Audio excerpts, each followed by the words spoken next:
Just got out of the bathtub. So I wanted to deal with a few things since my live yesterday. Thomas had to bypass the block that I had on him because I'm just a mere mortal and he can do whatever the fuck he wants. And he was dumb enough to say that he's not part of Department of Defense.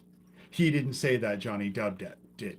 But he's involved with an organization, but he's not going to tell anybody who it is because loose lips sink ships. That's what he said. I'll just go through each because I have to deal with him. I have to deal with Daniel Dowd. There's a bunch of shit I have to deal with. So with Thomas. Thomas, the address of the house that I'm talking about in Omaha, 141st Avenue Circle, Omaha, Nebraska, which is where my dad and my stepmom lived. I went after my dad died and I realized what was going on. I went to Nebraska State Patrol John Pankinen and forced him to take my DNA to compare it to the Ricky Chaddick case. I don't know what else you fucking expect of me. At 141st Avenue Circle, where my dad rebuilt the entire closet wall and was telling everyone he had skeletons in his closet, is the same house that they turned the garage into a soundproof garage. When the door closed, the whole garage was soundproof. I was taking care of my mom and living with the dude that ended up becoming my husband. It wasn't my childhood home. I never lived at 141st Avenue Circle. I didn't live with my dad. I never lived in the house where he said he had skeletons in his closet. And the fact that you're bringing that up now just again reiterates, because Johnny Dub is Lucian Greaves. And Joanne, my stepmother, has been in league with Doug for a long time. I've said over and over, when I was in Washington, all of a sudden Doug wanted me to pay to rip that closet apart and put it back together for my stepmother. I knew they had removed the bodies, whatever my dad put in that wall. And how the fuck do I know what he put in the wall? If he would have said, dude, I have bodies of dead fucking kids in my walls, I would have clued in. But I didn't clue in because he didn't say that. He said, I have skeletons in my closet. And I thought he was talking figuratively, metaphorically. And then he said he was sick at the time. He was dying of prostate cancer, very weak. And he did this. You don't understand. I have skeletons in my closet. And I dismissed it until the day of his funeral when I talked to Kathy, because we'd been estranged. I talked to Kathy. Kathy brought up the fact that she had a conversation with Dad when she went to go visit our dad with her friend Doris. And Dad had the same conversation with her. That was when I realized, Kathy is my sister. That was when I realized that my dad was telling us that he had the bodies of murdered boys in his fucking closet that he rebuilt. That's what he was doing. When I found that out, I went to Nebraska State Patrol.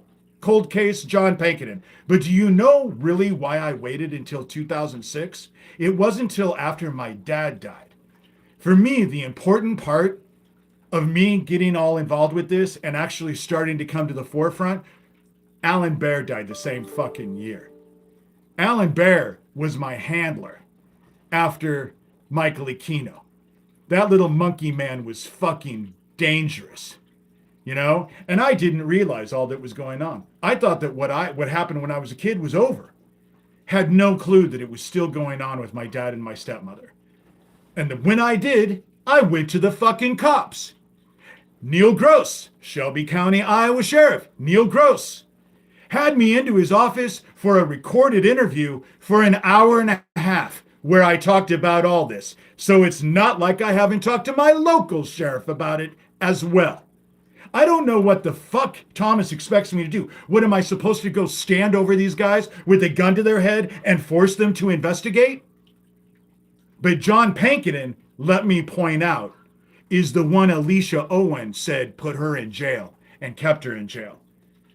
John Pankinen is the one that made all the allegations of all the fucking child abuse in Franklin go away. he was the one. And I didn't know that when I went to him. I just found that out in the last couple of years when Alicia Owen went on a Nick Bryant and did an interview, and I listened to it, not because I like Nick Bryant, but because I was interested in what she had to say. Boy, was I floored when I found out that John Pankinen was also involved with her. And John Pankinen is also the fucking dude who was trying to put the murder of Ricky Chaddick that my father and stepmother were involved with, that they did. He was trying to put it on Owen Wingert's brother, Neil. That's the reason why they murdered Owen. Because it was all this Ricky Chaddick bullshit, because everyone knew I knew it was my dad and stepmom. You know? So now let me go to Smokey and the comment that you left. Because I just want to point something out, Smokey. I bet in your life there has never been one motherfucking person after you told them that you were a drug dealer as a kid and made $457 billion selling drugs, that they look at you without a funny fucking look. I'm not going to remove your comment, dude. You showed because I knew people didn't believe me. I knew people weren't going to believe me when I said that you were telling people you had, and I didn't have the number. So thank you yesterday. This is all I'm going to point out. I did tell you to talk to Sherilyn because I couldn't deal with everything that I had. My plate was full. And I was willing to talk about how you turned your life around with Jesus Christ. But Sherilyn is the one who pushed me to actually talk to you on the phone, was pushing me to actually engage with you. If you remember right, the first phone call I had with you, Sherilyn was on the phone. Sherilyn knew that you were off, that you were telling people that you had made. Let me just point out, you're what, 40? You couldn't have spent $457 billion in 20 years. You couldn't have done it, not without anyone knowing. It's ridiculous. But the minute I talked to you, that was when Thomas and Gabe Hoffman started telling everybody that I was dealing with someone who was MS-13. And it was you they were talking about. And Thomas engaged you and got you into a fight, if you remember right. I don't think what you said was bad. You said, say it to my face, and it'll be the last thing you do. I didn't think that was much of a fucking threat. But Sherilyn knew. Sherilyn tried to get me to exploit you. She knew what people would do when you went off and told people that you had $457 billion in drug money that you made as a child. That you don't have a fucking pot to piss in, because in 20 years you spent all that money and nobody knew. It's impossible. That's all I'm going to say. She tried to get me to use you, because if I would have had you on my show, they would have used it to discredit me. I know they were. They were telling everyone that every one of my supporters is psychotic. How the fuck would they know who supports me? How would they know if any of you are psychotic? I don't think a lot of you are psychotic. This shit does draw crazy people. I will give it that. Sherilyn tried to exploit you, and now she's sucking up to you because she knows. They're going to fucking look at her, and they're going to connect her to that Famalam thing, and they're going to connect her to Sewertown, and my stepmother, and Thomas. They're going to connect her. That's the reason why this is all going the way it is. You know? Daniel Dowd calling and leaving me a 2-minute and 59-second voicemail yesterday. I only listened to the first 4 seconds. I just wanted to know who called. Turned it into an MP3, uploaded it to my blog. Then sent it out to a bunch of people and asked people, let me know if there's anything I need to know. What they told me is you have daddy issues. And you're just desperately wanting to engage me. I'm just doing what you asked. If you go to the profile picture of this video, that is the email you sent me. I am just doing what you asked. Today, in a different account because you knew I blocked all the others. I blocked that one now too. You did another 3-hour fucking video about me and Thomas, you know? And I didn't watch the last one. I'm not going to watch this one. I just took a screenshot. All I heard was you saying you just woke up. That's all I heard. That's all I've watched. But another 3-hour conversation, let alone the voicemails with me. Dude, you posted live videos on YouTube of my town. So you can do the little watermark of saying that you're in the Harlan. That's what Gio's saying he did. Maybe Gio can get off that way. Still bragging about killing my friend. But you, dude, you fucking posted a bunch of goddamn videos of my town live on YouTube. You were in my town. How else would you have been able to do it? You know? Again, I'm not going to fucking debate you about it. You wanted me to make you famous. That's when you sent me that whole list of those videos. What you see in the profile is exactly what he said. That's exactly what he asked me. I'm just doing what he asked me to do. Now he's crying like a little bitch. But he wanted me to do it. Fuck, he sent me an email. He asked me to do it when he sent me the whole list of the live videos of my town. And then told my sister he was in Joplin, Missouri.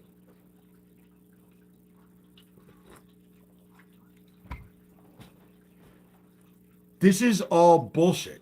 It's all this child trafficking bullshit. I've gone to the fucking cops over and over and over. I trusted Sheriff Gross. That's the whole reason when I left Erling, I stayed in Shelby County. Because at the time I hadn't put it together and still trusted the motherfucker. I'm not so stupid anymore. I'm not so stupid. And then the person who came and told me that they took a video of the deputies hanging those flyers in town that doxed me with my picture, calling me a pedophile and encouraging people to show up at my house. I've never seen that video. Suddenly it was unobtainable. But it was his cousin who I'd been friends with for years, or thought we were friends, who came in and took pictures of my house, of the insides of my house, and was sending them to people. Same fucking thing. It was all a goddamn setup. How far? I don't know. Did Neil and the cops send him? How the fuck did he show up at the grocery store without a car at 8 o'clock at night? Because that's when I was. And it's not hard to know where I am. I have a very identifiable car, especially since they trashed the whole side of my car. But I have people know where I am in town because they know my car. So was it all a setup? I have a feeling this all shit was a setup. But I wanted to point out I want to give you an example. When I say that I send the dark, what I am to the dark, it's funny because last night I was sound asleep and I was dreaming and I was reminded of a few things. One, when it comes to the dark, all I am is the custodian. I'm the custodian of the dark. So it's like heaven comes on the loudspeaker and says, David, there's a mess in aisle 1 through 33, and I have to go take the dark and clean up the mess. What's the dark here for? To claim the tares. They're getting separated from the wheat and they have to go somewhere.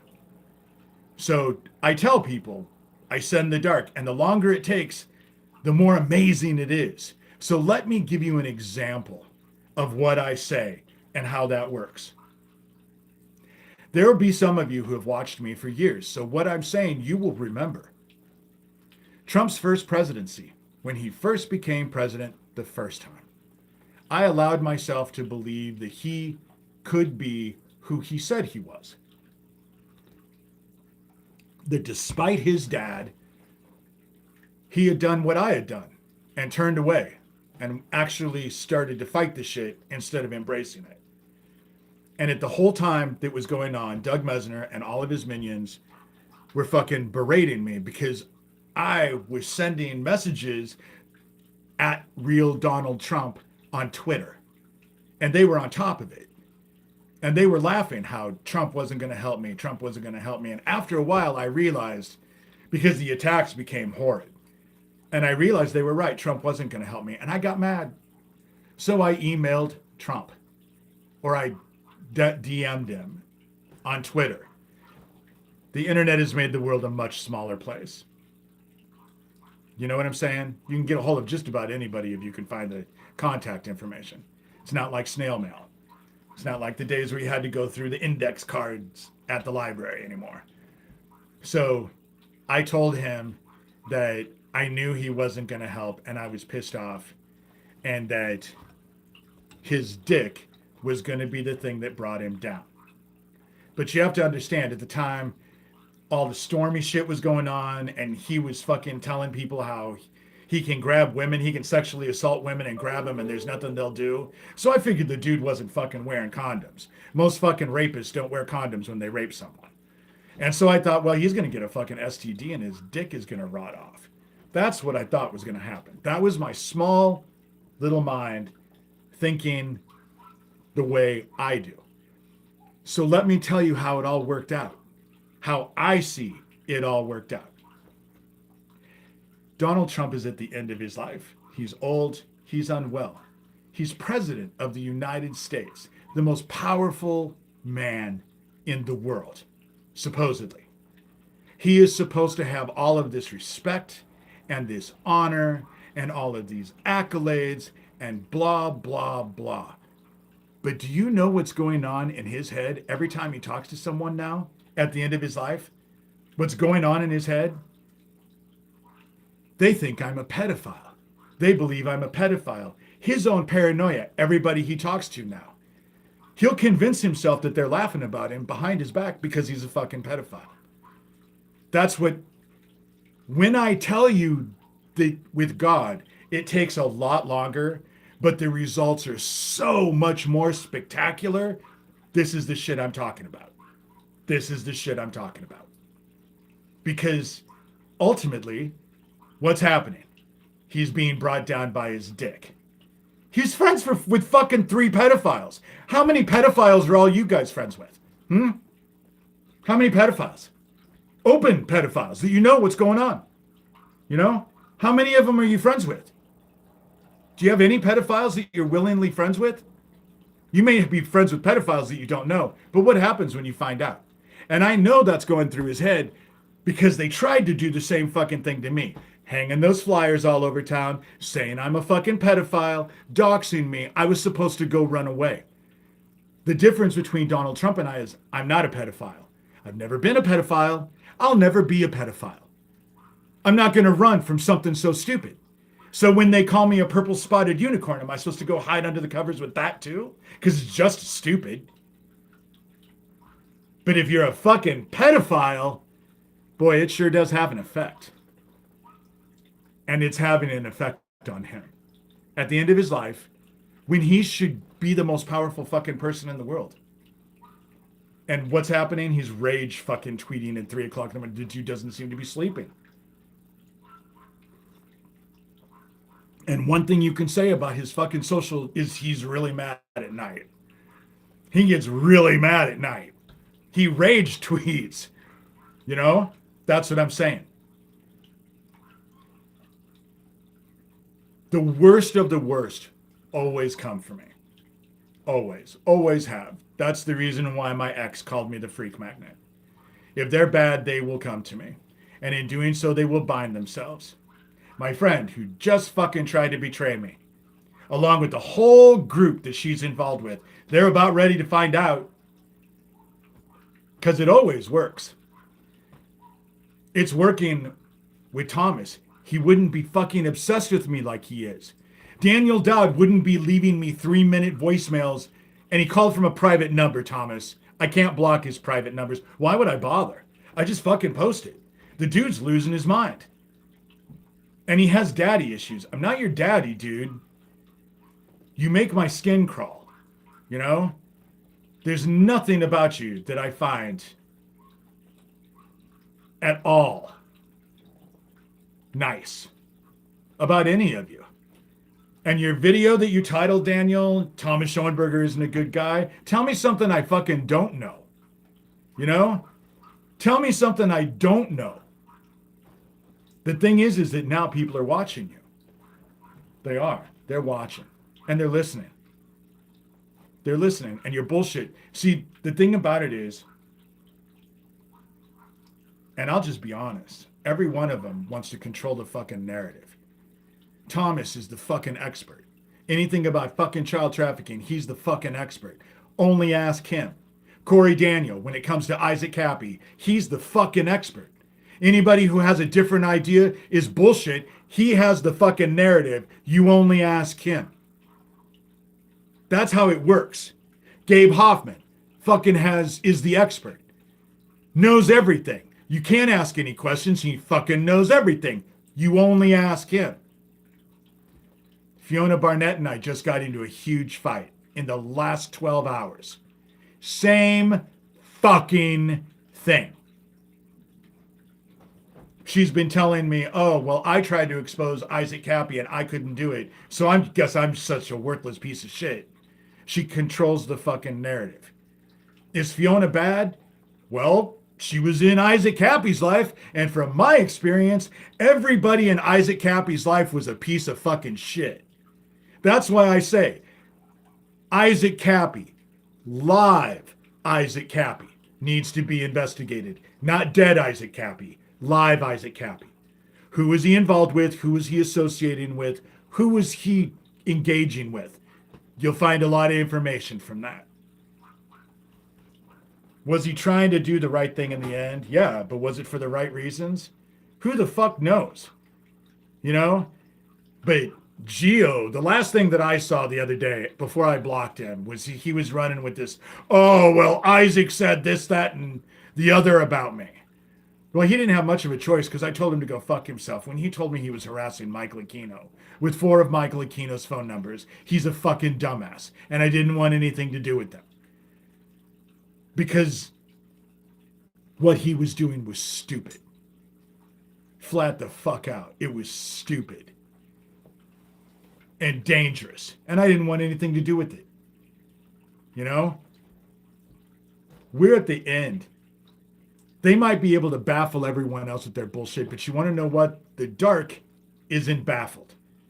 It isn't. There's nothing secret on the other side. And I know this comes as a fucking shock, but heaven and God control and own the dark as well. There's nothing that isn't God's. Oh, and let me tell you one more thing. You fucking dumbasses who were committing all of those atrocities, slaughtering all those little boys, thought it made you powerful, thought you were going to be heralded as fucking kings when the angels took over heaven. I just want to point out one thing to you. Why do you think your help with the angels would have had any effect whatsoever on this war with heaven? Why do you think the angels felt they needed you to actually, and what were you going to bring to the table? You leached off of your spiritual principalities. You didn't bring shit to the table. You extracted shit from the table. You were never going to be what you were promised. The fallen, the angels that wanted to go with a war with heaven, why they were using you is because they wanted to piss heaven and God off so bad that God blanked them out of existence and stopped their agony. Because to know nothing but heaven and then be completely separated from it is an anguish the likes of which mankind will never understand. Can never understand. You weren't going to get it. They lied to you. Wow. Liars being lied to and being stupid enough. That's your little fucking secret occult magic key for the truth today. They didn't respect you. They were trying to use you as Sherilyn tried to use Smokey. As Thomas is using Daniel Dowd, and Daniel Dowd is using Thomas, but have no doubt they're all involved in the mix. Corey Daniel, Gabe Hoffman, Terry Joyce, Geo Farnsworth, Lucian Greaves, founder of the Satanic Temple. They're all involved. They're all involved with this child trafficking. I bet that coronal mass that just caused Mexico to get their Aurora Borealis, I bet when it goes around and it's on the other side, I bet not a fucking thing happens because it's going to build.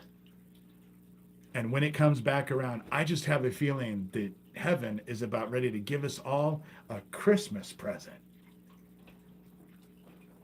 Your little fucking pagan holiday where you dance around a fucking tree and tell everybody what Santa's gonna bring you, full of fucking want. Christmas isn't about Jesus Christ. It's about presents and Santa Claus and want and stress. And heaven is about ready, I think, to give us a present. I could be wrong. I've been wrong before. I'm but a servant. I'm but a servant. And I'm okay with that. When heaven showed me last night that basically I'm a custodian when it comes to the dark, I woke up honored and grateful. I'm okay with that. Any way I can serve heaven, any way I can serve heaven. But that's, this is the shit that's coming down. And Thomas ain't going to stop. He's already showed me that I can block him all I want. He can bypass that block, because I'm just a mere mortal. And he's a government motherfucker who's into fucking child trafficking and attacks fucking victims, which is his whole history. It's his history with me. I would assume it's his history with everybody. Why would he be different with me than he was with everyone else? A lot of those people ended up dead. I mean, look at Isaac Happy. Just saying.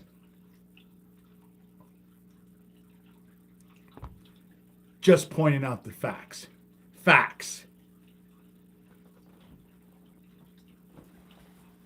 Now I know why someone just sought me out in a way that hasn't happened in years. Facts. The dark is going to fuck you all up. Facts. Facts. I ain't as fucking stupid as you thought.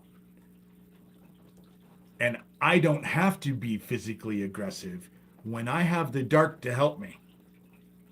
It's so much more fun. And it never happens fast.